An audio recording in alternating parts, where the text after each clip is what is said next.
Dengarlah kisah kabaran sufi Labuhan Haji Tanah Ulama di Sinan makam Syekh Muda Wali yang amat sufi lagi mulia di Sinan makam Syekh Muda Wali yang amat sufi lagi mulia. Batun 17 gopnyan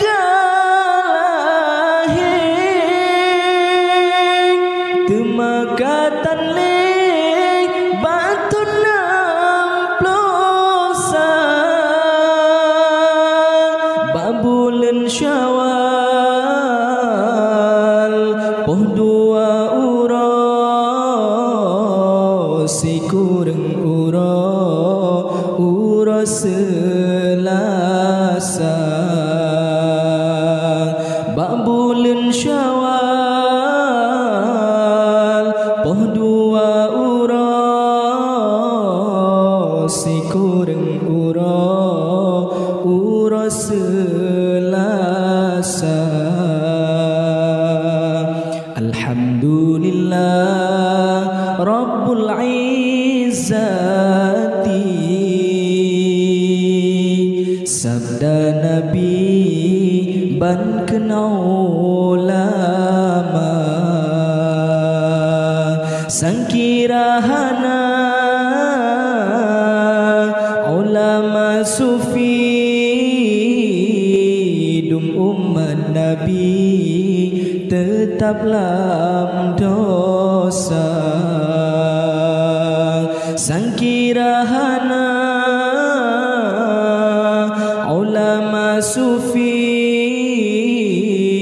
dum umat Nabi tetap lam dosa.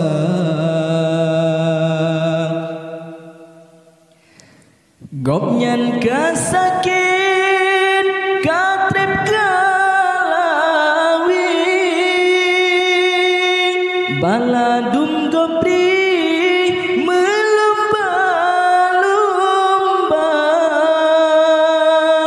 mejanjan darah lamba bahdile sayang bukan le abuya kita mejanjan darah lamba bahdile sayang bukan le abuya kita tetap lam kubah tubuh rohani tubuh jasmani pimpin santrinya mudah-mudahan Syekh Muda Wali bersama Nabi dalam syurga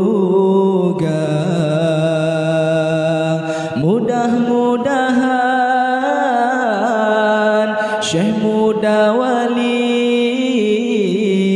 bersama Nabi dalam syurga.